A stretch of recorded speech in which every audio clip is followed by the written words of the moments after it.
我叫苏清月，21世纪最年轻的首席法医，刚破获一起连环杀人案，庆功宴上多喝了2杯，再睁开眼就到了这儿刑场。阳光刺眼，脖子后面凉飕飕的，我低头一看，好家伙，跪着呢，旁边是刽子手的大刀，刀刃有我脸那么宽。相府嫡女苏清月，医术不精害死镇北将军独子，罪无可恕，立即处斩。一个太监尖着嗓子喊，台下百姓扔菜叶子，骂得可难听了。我脑子里轰的一下，多了些不属于自己的记忆。原主也叫苏清月，相府大小姐，昨天给将军府小公子看病，药还没煎好，人就咽气了。将军震怒，皇帝为安抚老将，直接判我死刑。冤枉啊！旁边一个哭得快断气的丫鬟在喊，那是我贴身婢女春桃。我深吸一口气，理了理脑子里的记忆。小公子是中毒死的，但中的什么毒，原主根本没搞清楚就下了药。现在人死了，尸体都停在将军府，死无对证。慢着！我抬头，声音不大，但带着不容置疑的冷静。刽子手愣了一下，刀没落下。我能证明小公子不是死于我的药方。台下哄笑。人都死了，你拿什么证明？拿尸体证明。我一字一顿，请陛下恩准允我验尸。这话一出，全场哗然。验尸？一个姑娘家还是罪犯，要验将军儿子的尸？苏清月，你已死到临头，莫要胡闹。大人，我若验不出，愿受凌迟之刑，不止斩首。我盯着他，但若验出我清白，还请大人还我公道。老头被我这眼神看得一怔，大概是没见过哪个姑娘死到临头还这么冷静。他犹豫片刻，吩咐左右去请示陛下。2个时辰后，圣旨到了准，我被押到将军府。灵堂里白帆飘舞，将军夫人哭得死去活来。镇北将军赵征一身戎装，眼神恨不得活剐了我。苏清月，你若敢毁坏我儿尸身，我让你生不如死。我懒得废话，直接要了3样东西：白酒、白醋，还有一把薄一点的刀片。将军府的人以为我疯了，但在将军阴沉的允许下，还是给了。我掀开白布，一具7岁男孩的尸体映入眼帘，面色青紫，嘴唇发干，典型的窒息征象，但脖子上没有勒痕，鼻腔无异物，不是被人勒死或毒死的。我用刀片划开死者胃部，一股刺鼻的苦杏仁味扑面而来，是氰化物中毒。我自言自语。什么物？旁边的仵作懵了。一种剧毒。我检查胃内容物，死亡时间至少在服药前2个时辰，而我的药是发病后才给的。我让仵作取来我开的药方，都是些温和调理的草药，绝不可能产生这种气味。将军脸色变了，但还在硬撑。谁知道是不是你提前下的毒？将军，毒从口入。我指着尸体咽喉。这种毒中毒，黏膜会呈鲜红色。您若不信，可请宫中太医来验。太医来了，验完脸色发白。将军，苏小姐所言属实，小公子确实是中毒身亡，且不发时间早于他施药。将军身形一晃，咬牙。那是谁害我？这就要问将军府的人了。我站起身，擦了擦手。小公子今日吃了什么？喝了什么？接触过什么人？还有，我转向角落里一个脸色惨白的嬷嬷。您老的手为什么在抖？那嬷嬷扑通跪了。不是我，是我孙女，她被夫人罚了。小公子求情，夫人不许。我只是想给小公子喝点安神汤。安神汤里加了杏仁水。我冷笑。生杏仁有毒，你不知道。全场死寂。将军夫人尖叫一声晕了过去。赵征双目赤红，一剑捅穿了那嬷嬷的胸口，血溅在我脚边，我面不改色。皇帝听闻此事，沉默半晌，下旨苏清月无罪，赏黄金100两，以彰其医术。我捧着圣旨走出将军府，春桃搀着我，腿软得走不动道：小姐，你什么时候会验尸了？我揉了揉太阳穴，刚学的。其实我想说的是，老子前世验过的尸体，比你吃过的米都多。将军府的事传遍京城，有人说我是神医转世，有人说我是妖怪附身，反正相府门口围满了人，都是来看热闹的。我站在相府大门前，深吸一口气，原主的记忆告诉我，这个家比刑场还可怕。大小姐回府。门房喊了一嗓子，声音透着不情愿。我刚踏进门槛，一个茶杯就砸在我脚边。烈女，你还有脸回来？主位上坐着个中年男人，相爷苏明德，我爹。旁边是个哭得梨花带雨的美妇人柳姨娘，我爹的宠妾。在旁边是我的庶妹苏清雅，脸色苍白，一副随时要晕倒的样子。爹！我叫了一声，玫瑰。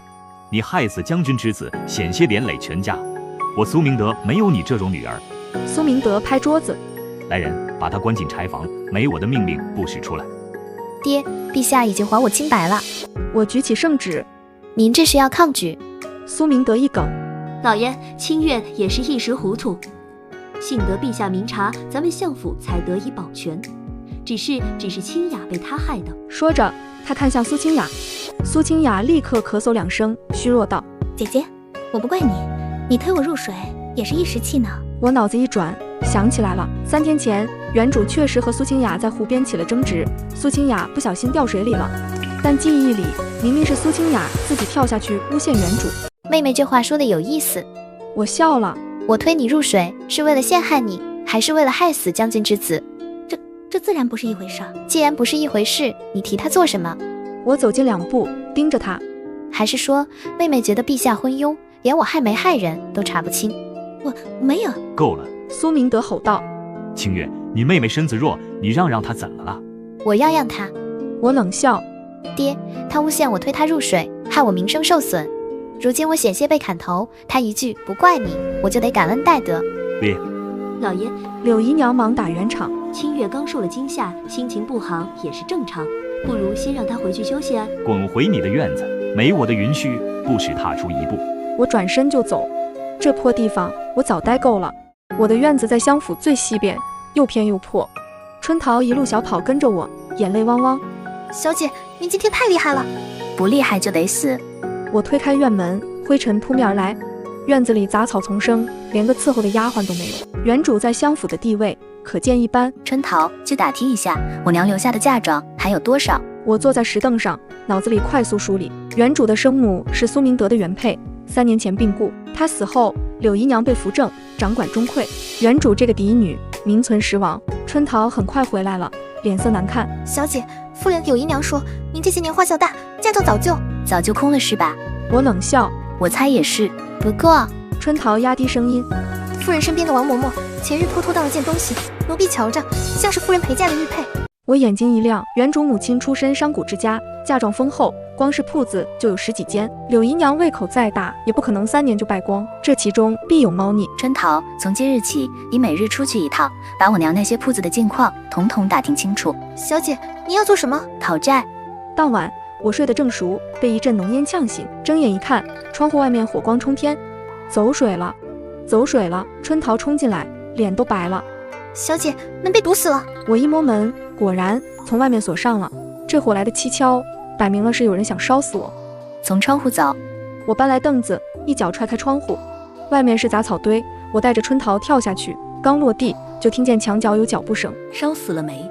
应该差不多了，这锁是铁链子，它插翅难飞。我躲在暗处，借着火光看清了那2人，柳姨娘身边的王嬷嬷和一个家丁。妈妈，夫人为何突然要烧死大小姐？今日陛下不是才……闭嘴！王嬷嬷低斥：“夫人听说大小姐会验尸，怕她查出当年。总之，她必须死。”当年？我眉头一皱，当年什么事？等那2人走了，我带着春桃绕到后院，翻墙而出，住进了城中的客栈。春桃吓得发抖：“小姐，咱们报官吧。”报什么官？没有证据，反而打草惊蛇。我倒了杯茶。他们既然要我死，我就偏偏不死，不但不死，还要让他们付出代价。那咱们现在怎么办？等。我眯起眼，等他们以为我死了，得意忘形的时候。3天后，襄府传出消息，大小姐苏清月不幸葬身火海，尸骨无存。襄府挂了白幡，设了灵堂。苏明德在朝堂上哭了半天，说女儿福薄，刚洗清冤屈就遭此横祸。我站在灵堂对面的茶楼上，看着下方人来人往，冷笑连连。小姐，咱们真的要进去吗？春桃紧张的手心冒汗。不进。我抿了口茶，等着。等什么？等苏清雅露出破绽。我记得原主母亲死前曾给原主留下一块玉佩，说是关键时刻能保命，但那玉佩被柳姨娘以代为保管为由拿走了。现在原主死了，玉佩就该出现在苏清雅身上。柳姨娘那么宠她，好东西肯定先给亲生女儿。果然，傍晚时分，苏清雅来了灵堂，她一身素白，哭得梨花带雨，腰间却挂着一块碧绿的玉佩，在烛光下分外显眼。春桃，去把刘掌柜叫来。刘掌柜是我娘陪嫁铺子的总掌柜，对我娘忠心耿耿，这些年被柳姨娘排挤，早就心生不满。不一会儿，刘掌柜来了，一见我就红了眼眶。大小姐，您还活着？刘叔，我娘的嫁妆还剩多少？刘掌柜扑通跪下。大小姐明鉴，柳氏仗着自己掌家，这3年把夫人的铺子亏空殆尽，如今账面亏空已达3万两。3万两够一个3等家族吃喝10年。账簿呢？在老夫家中，柳氏不知道。很好，我递给他一张纸，按我说的做。第二天，京城爆出大新闻，相府柳夫人挪用亡妻嫁妆，中饱私囊，数额巨大。柳掌柜带着账簿直接告到了京兆尹，账簿上清清楚楚，每一笔挪用都记得明明白白。更绝的是，我还让他散布消息，说柳姨娘要烧死原主，是为了死无对证。苏明德上朝时被御史当朝参了一本，皇帝震怒，责令他3日之内查清此事，否则夺职查办。柳姨娘慌了，想跑去找娘家求助，但我的第二步棋早就布好了。他弟弟柳家现任家主昨日刚被我送了一份大礼，当年他强占民女的罪证，那民女被我找到，亲笔写了状纸，就等时机一到递交官府。柳姨娘前脚出门，后脚就被苏明德叫住。你弟弟的事是不是你指使的？老爷，您在说什么？柳家强占民女，逼死其父，这事已经闹到官府了。苏明德摔了茶杯。你柳家好大的胆子！柳姨娘脸色煞白，她当然知道自家弟弟什么德行，但没想到会在这个节骨眼上爆出来。老爷，我冤枉。冤枉？那账簿上的字是不是你签的？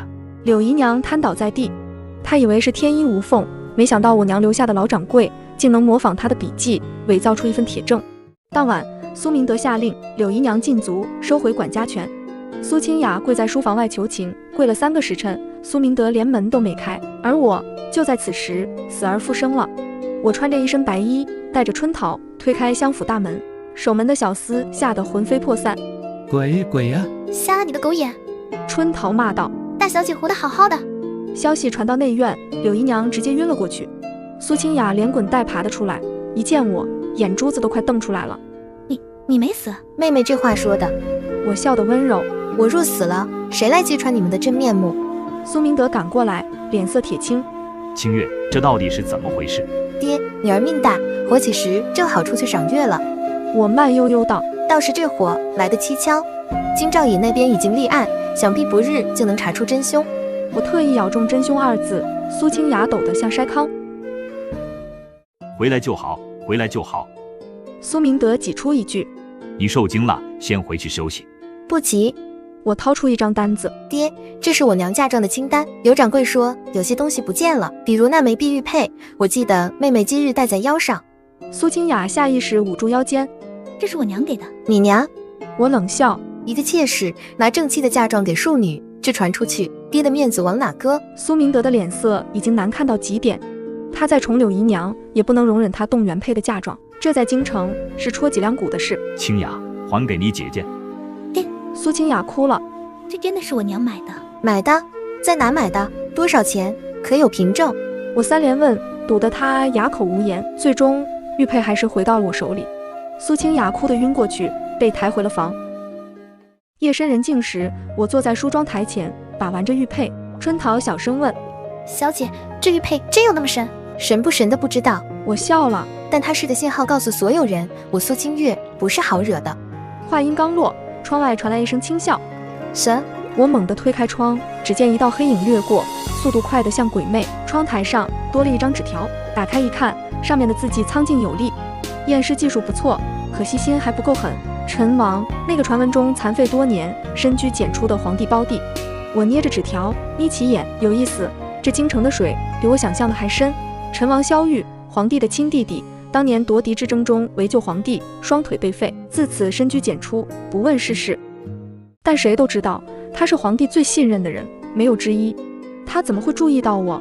第2天，宫里的旨意来了，宣我入宫为贵妃娘娘诊脉。春桃吓得脸都白了。小姐，贵妃娘娘可是柳姨娘的表姐，这分明是鸿门宴。鸿门宴也得去。我整理着药箱，正好，我也想会会这位贵妃。贵妃柳如梅，柳家嫡女，宠冠6宫。她召我入宫，无非2个目的：一是为柳姨娘出气，2是试探我。我随着太监进了翠微宫，迎面就是一股甜腻的香。柳贵妃斜倚在软榻上，30出头的年纪，保养得宜，眉眼间和柳姨娘有几分相似。苏清月，听说你验尸的本事不小。她声音慵懒。本宫近日多梦，你替本宫瞧瞧。我搭上她的脉，眉头微皱。脉象华数，是妊娠之象，但……娘娘，你又喜了。我收回手，但胎象不稳，需要静养。柳贵妃眼神一闪。哦，本宫自己都不知道，你如何得知？脉象如此。我平静道：“娘娘若不信，可请派医来验。”不必了。她坐起身，眼神凌厉。本宫问你，你可知罪？清月不懂娘娘的意思。不懂。他冷笑，你害得柳家声名狼藉，还敢说不懂？柳家声名狼藉是咎由自取。我直视他。娘娘若为此事问责，清月无话可说；但若因此动了胎气，伤及龙嗣，娘娘可担待得起。柳贵妃脸色一变，手抚上小腹。这时，外地传来太监的唱和。陈王到。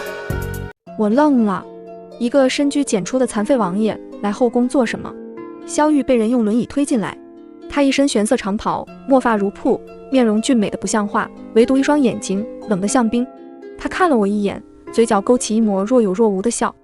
请问苏小姐医术通神，本王特地来瞧瞧。王爷说笑，清月不过略懂皮毛。略懂皮毛就能验尸断案？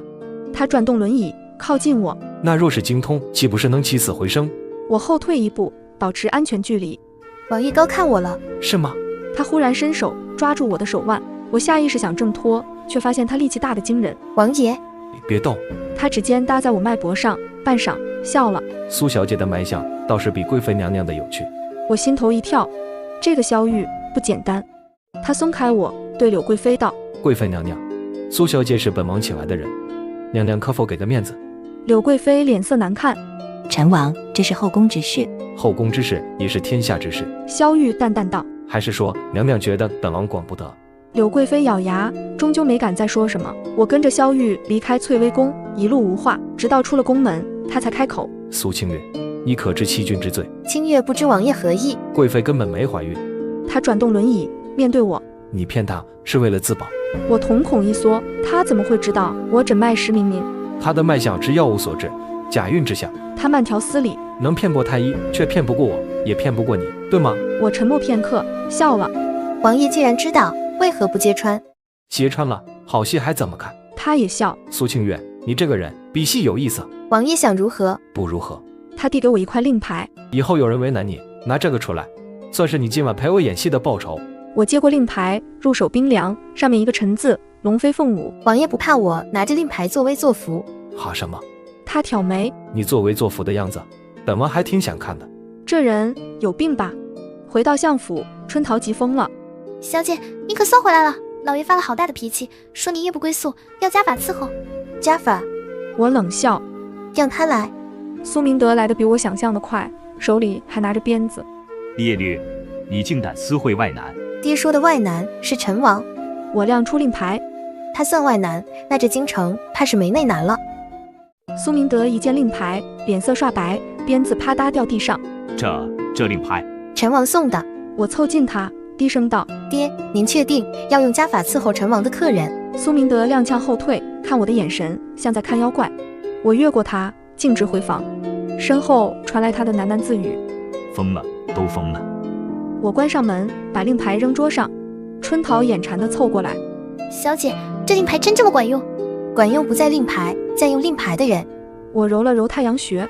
萧玉把这么大的麻烦扔给我，是想看我怎么死啊？那怎么办？怎么办？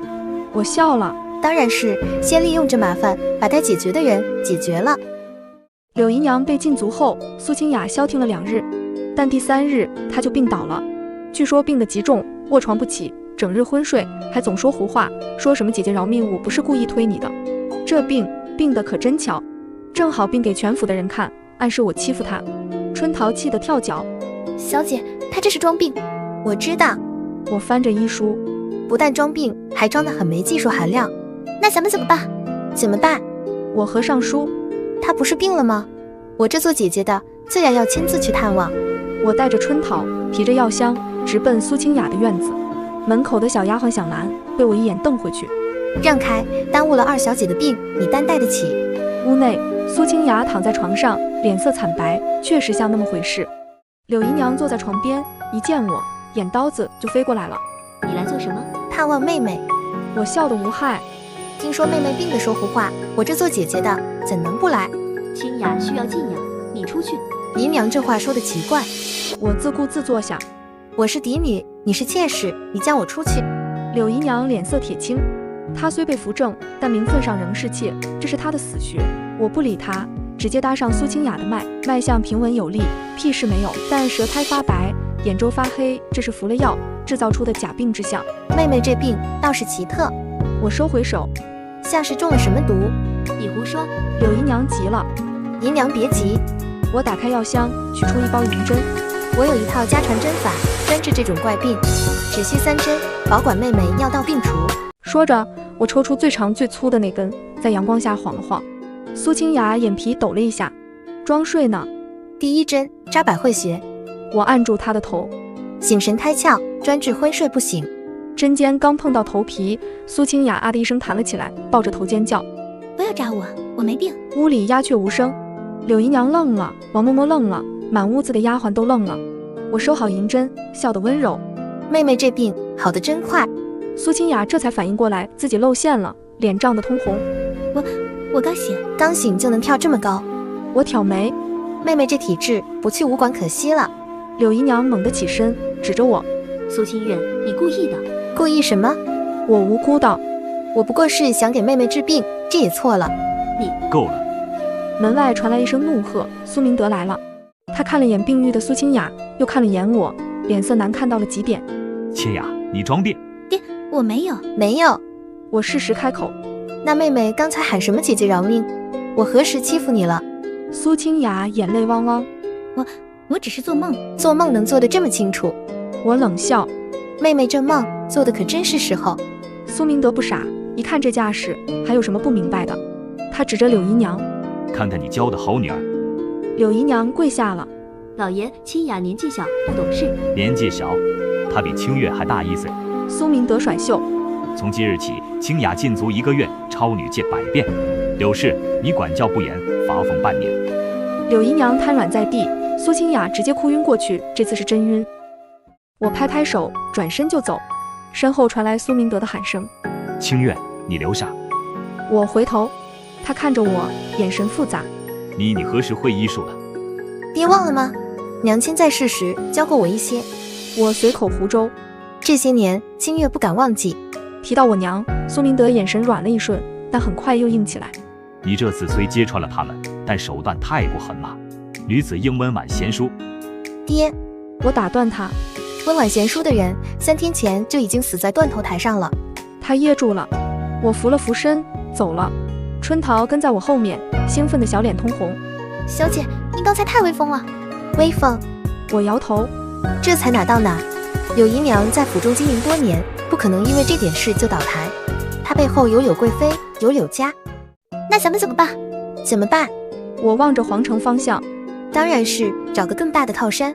春桃没听懂，但没关系，她很快就会懂了。因为当晚陈王府就来人了，来的是个侍卫，叫韩江，冰块脸，话极少。王爷请苏小姐过府一叙。现在？现在？我没多问，换了身衣服就跟着去了。春桃想跟，被韩江拦住了。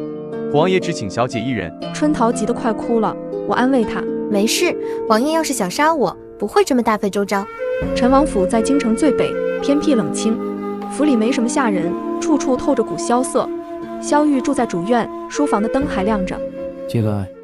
我推门而入，萧玉坐在轮椅上，面前摆着一副棋盘，自己跟自己下。王爷深夜召见，有何吩咐？吩咐谈不上。他落下一子，就是想问问你，苏清雅的病你怎么看？装病，低劣手段。那你为何不当场揭穿她服用的药物？我心头一跳，他连这都知道。王爷消息灵通。不是消息灵通，是闻出来的。他抬眼看我。你打开药箱时，我闻到了解药的气味，那种药能解假孕之毒，也能解假病之毒。我头皮发麻，他到底是什么人？为什么连这都懂？王爷既然都知道，还问我做什么？看你诚不诚实。他笑了。苏清月，你很有意思，明明会医术，却要装成只会验尸；明明心机深沉，却要装作被逼无奈。王爷想说什么？我想说，他推过来一杯茶。我们合作如何？合作？你帮我查一件事，我保你在京城横着走。什么事？查3年前我母亲真正的死因。我愣住了。陈王的母亲是先皇的陈妃，据说死于疾病，但听这意思另有隐情。王爷为何找我？因为你会验尸。他盯着我。当年母妃的尸身虽然已安葬，但棺椁未封，我要你开棺验尸。开棺验尸在古代是大忌，尤其是对皇室稍有不慎，就是满门抄斩。王爷不怕我查出来您承受不了的结果？怕。他坦然道。但我更怕仇人活得逍遥自在，我沉默片刻，接过茶杯。成交。你不问报酬对象是谁？问了王爷会说吗？不会。那我还问什么？我喝掉茶。王爷只需告诉我何时开棺。7月后，母妃继审，我会奏请皇兄迁坟入皇陵。届时，你以适宜身份随行。好。我起身要走，他忽然又开口：苏清月，你知道这茶水有毒吗？我脚步一顿，回头看他，笑了。知道。那你还喝？因为毒是王爷下的，您不会让我死。我看着他，这茶里的毒是用来是我医术的，我若连这都喝不出来，也不配与您合作。萧玉愣了，随即大笑出声。他笑得畅快，仿佛多年机遇一扫而空。苏清月，你果然没让我失望。王爷也是。我扶了扶身，下回试毒用点新鲜的。这味七日断，我3岁就闻腻了。走出陈王府，夜风吹来，我才发现后背湿透了。那茶里的毒哪是什么7日断，分明是3更醉，一种极难察觉的慢性毒药。我刚才那么说，不过是诈他。幸好诈对了。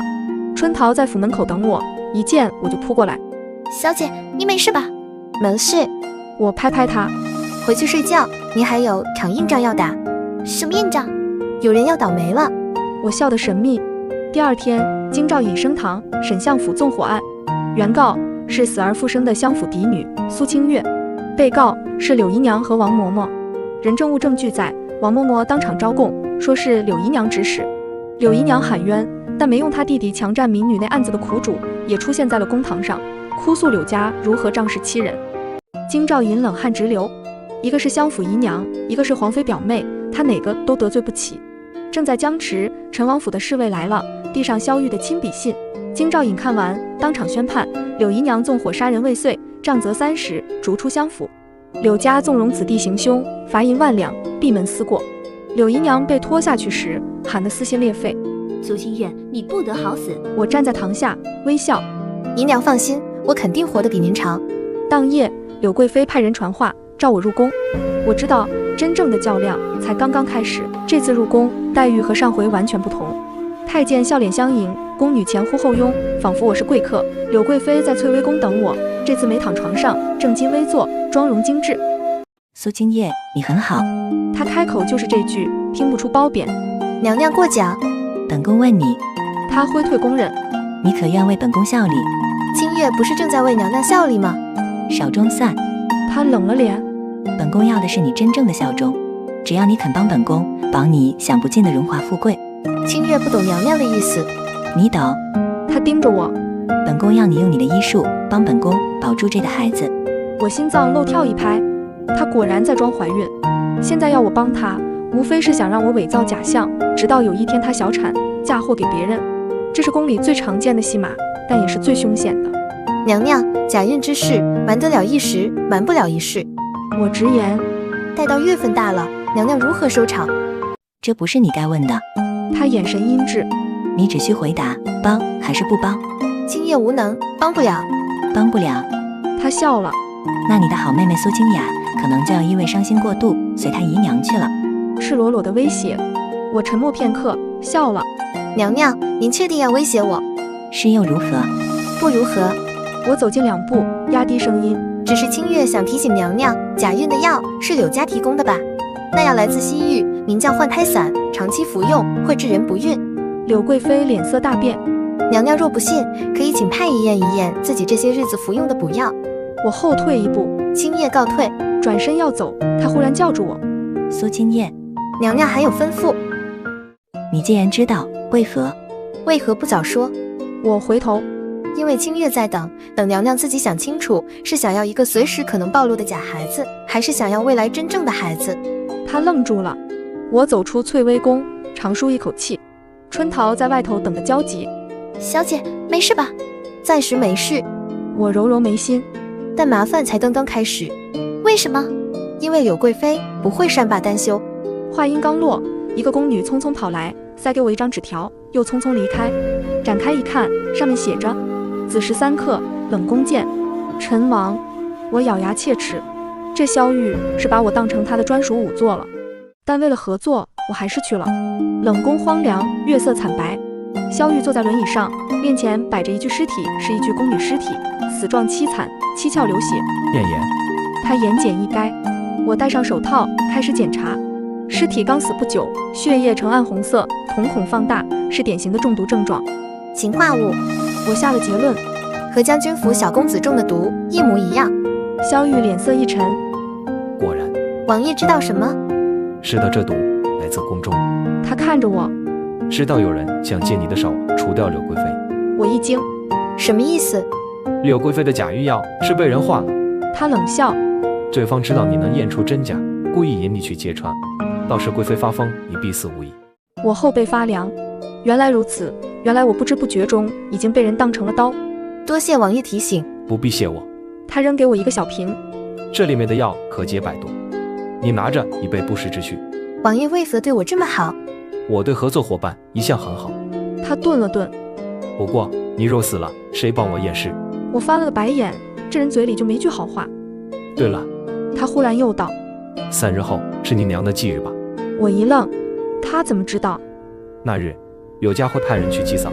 他笑得意味深长。你猜他们会带什么去？我脑子一转，瞬间明白了。多谢王爷，这次我是真心实意的道谢。谢什么？他摆摆手，记得欠我一个人情。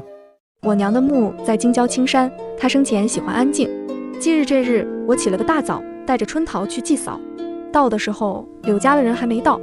我娘墓前只有一束新鲜的白菊。我愣了愣，谁比我来的还早？小姐，这花别碰。我蹲下身，仔细检查，花没问题，但花茎上有淡淡的药味，是解药的味道。萧玉来过了，他到底想干什么？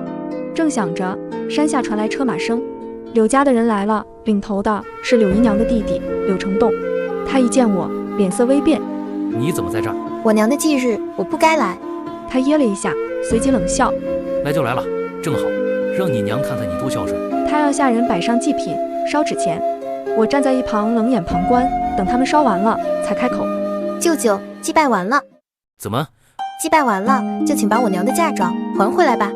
我掏出刘掌柜伪造的账簿，柳氏掌家3年，亏空我娘嫁妆3万两，最后这3万两可是进了柳家的口袋。你血口喷人，是不是血口喷人？官府自有公断。我笑了。不过在报官之前，我还有件礼物要送给舅舅。我拍拍手，韩江从树后走出来，手里压着个人，是柳成栋的贴身小厮。这人舅舅认识吧？柳成栋额头冒汗。你想干什么？不想干什么，只是想告诉舅舅，你让他去买换胎伞的事，我已经知道了。我压低声音，那药本来是给贵妃娘娘的吧？柳成栋腿一软，差点跪了。你胡说！我是不是胡说？不日便知。我转身，舅舅，我给您3天时间，3天内把我娘的嫁妆吐出来，否则……我没说否则什么，但柳成栋已经明白了，他连滚带爬的跑了，连祭品都没收。春桃崇拜地看着我，小姐，您太厉害了。厉害的是陈王。我苦笑，消息是他给的，人是他的侍卫抓的，我就是个传话的。那也立法。我摇摇头，正准备下山，忽然看见墓碑后有个暗格，暗格里有个小盒子，盒子里是一封信，信是我娘写的，只有1行字。月儿，若你看到这封信，说明你已经长大了，去找你外公，他会告诉你一切。外公？我娘不是商贾之家吗？还有什么一切？我捏着信，眉头紧锁。春桃小心翼翼地问：小姐，咱们要去找吗？不急，我把信收好，先回府，我还有些事要处理。回到相府，苏明德在等我，脸色铁青。你接月去青山了？是。你见了柳成栋？见了。爹。爹。我打断他，柳家挪用我娘嫁妆的事，您到底知不知情？他脸色一变，别过脸去。那是柳氏所为，我不知情。是吗？我笑了。那为何账簿上有几笔是您签字画押的？苏明德猛地抬头，眼中满是震惊。清月，你……爹。我直视他。我娘到底怎么死的？他像是被雷劈中，整个人僵在原地。苏明德沉默了很久，久到我以为他不会回答。你娘是病死的。他声音沙哑。什么病？疾病。疾病？我冷笑。什么疾病会让一具尸体在7日后下葬？苏明德脸色骤变。你怎么知道？我验过娘亲的墓。我看着他，坟土有翻动痕迹，官定是新丁。说明娘亲死后至少停尸7日才下葬。什么疾病需要停尸7日？其实这是胡诌，我只是诈他。但看他的表情，我猜对了。清月，有些事不该你知道。不该我知道。我声音陡然拔高。那是我娘。苏明德被我镇住了，他盯着我，半晌颓然坐下。罢了，罢了，你随我来。他带我进了书房，转动了书架上的一本书，按门开了。里面是个密室，密室里摆着一具棺材。我愣了。打开吧。他背过身去，我走上前，推开棺盖，里面躺着一具白骨，看骨骼形态是女性。这是你娘。苏明德声音颤抖。真正的尸骨。真正的。我猛地回头。什么意思？下葬那日，棺椁里不是你娘，是个替身。他痛苦地闭上眼。你娘怕死得太惨，我不想让人看到她那个样子。我手指发颤，检查尸骨，肋骨断裂，颅骨有裂痕，明显是被殴打致死。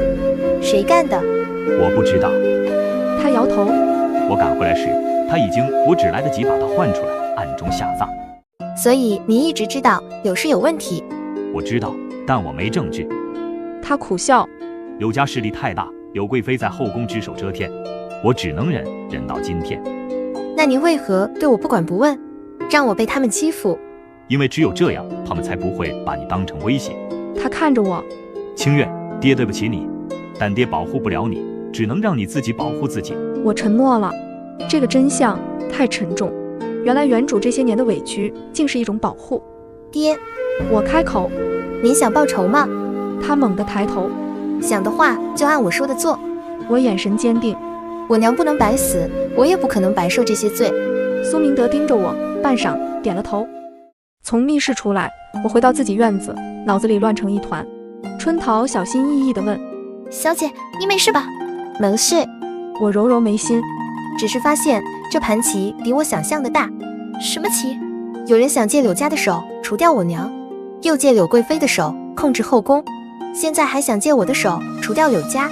我冷笑。萧玉，你算计的可真深。小姐，那咱们还帮成王吗？帮？为什么不帮？我笑了。他算计我，我也在算计他，谁先沉不住气，谁就输了。话音刚落，窗外又传来那熟悉的轻笑。苏秀姐好大的口气。萧玉又来了，这次他没坐轮椅，站在窗外，月光下像只优雅的狐狸。王爷深夜造访，有何指教？来告诉你，柳承栋死了。我一惊。死了？昨晚死在家里，七窍流血，和你演的那具宫女尸体死状一模一样。我脑中灵光一闪。灭口。聪明。他赞赏地看着我。罪方动作很快，知道我们要查，就先下手了。那贵妃娘娘那边？她没事，但吓坏了。萧玉冷笑。他以为是他弟弟的仇家寻仇。不是，是你娘的仇家。他盯着我。苏清月，你确定要继续查下去？再查，可能连你爹都保不住你。不劳王爷费心。我直视他。我既然决定了，就不会回头。他笑了，这次笑得真心实意。好，那我再送你个消息。他道：你外公不是商人，是鬼医谷谷主。我愣住了。鬼医谷，江湖传说中医术通神的地方，谷主能生死人肉白骨。但30年前，鬼医谷突然消失，无影无踪。我娘是鬼医谷的人。是，而且还是谷主独女。萧玉道：当年她离家出走，嫁给苏香，鬼医谷就此封谷。但最近有人看到鬼医谷的人在京城现身。神？你舅舅。我脑子嗡的一声，我还有个舅舅。他为什么不来找我？因为他在查你娘的死因。萧玉看着我。苏清月，你现在不是一个人在战斗了。他说完，身影一闪，消失不见。我站在原地，久久回不过神。春桃小声问：小姐，咱们现在怎么办？怎么办？我深吸一口气。当然是去会会我那位素未谋面的舅舅。要找我舅舅，说难不难，说易不易。鬼医谷的人善易容，想找人得用特殊方法。我回忆原主娘亲留下的医书，里面有几种暗号。我在京城最大的药铺百草堂门口画了个梅花记号。3日后，一个邋遢的乞丐找上我，塞给我一张纸条：今夜子时，醉仙楼天字1号房。此时我如约而至，房间里坐着个白衣男子，27、8岁，面容俊美，眉眼间与我娘有7分相似。清月。他开口，声音温柔：舅舅。他笑了，起身抱住我。我叫沈知秋，你娘是我姐姐。我眼睛一酸，原主的情绪涌上来，眼泪差点掉下来。舅舅，我娘她。我知道。他松开我，眼神转为冰冷。我俩晚了，让你受苦了。不晚。我擦擦眼角。舅舅来得正好。沈知秋告诉我，鬼医谷30年前封谷，是因为一场内乱。我娘作为谷主独女，被叛徒追杀，不得已才嫁给苏明德，寻求庇护。那叛徒就是现在的柳贵妃之父。我一惊。柳家？对，柳家本是鬼医谷的长老，偷了谷中禁药，还害死了我爹。沈知秋咬牙。姐姐为了引开他们才离开的，没想到还是被他们找到了。所以我娘的死是柳家所为。是。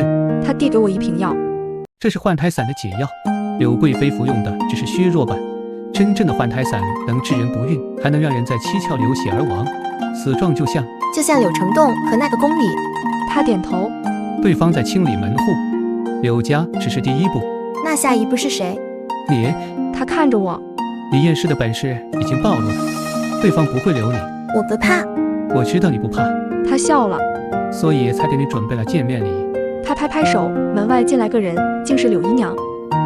不是柳姨娘。这人虽和他长得一模一样，但眼神呆滞，是个傀儡。这是易容术。沈知秋道。让他回相府替你当靶子。你跟我回鬼医谷，等风头过了再说。我摇头。我不能走。为什么？因为我走了，萧玉的计划就落空了。我苦笑。他一步步引我入局，不就是想让我当他的刀？我现在走了，他怎么可能放过我？沈知秋皱眉。你是说陈王？对。我看着他。舅舅，鬼医谷和陈王可有渊源？他沉默片刻，点头。有。萧玉的母亲陈妃是你娘的救命恩人。我一愣。当年姐姐被追杀是陈妃救了她，所以鬼医谷欠陈王府一个人情。沈知秋道。萧玉让你验他母亲的尸，就是为了确认陈妃之死是否和柳家有关。结果呢？结果你已经猜到了。他叹了口气。柳家必死无疑。我沉默了。原来萧玉的母亲也死得不明不白。原来他和我是同病相怜。舅舅，我不走。我坚定道。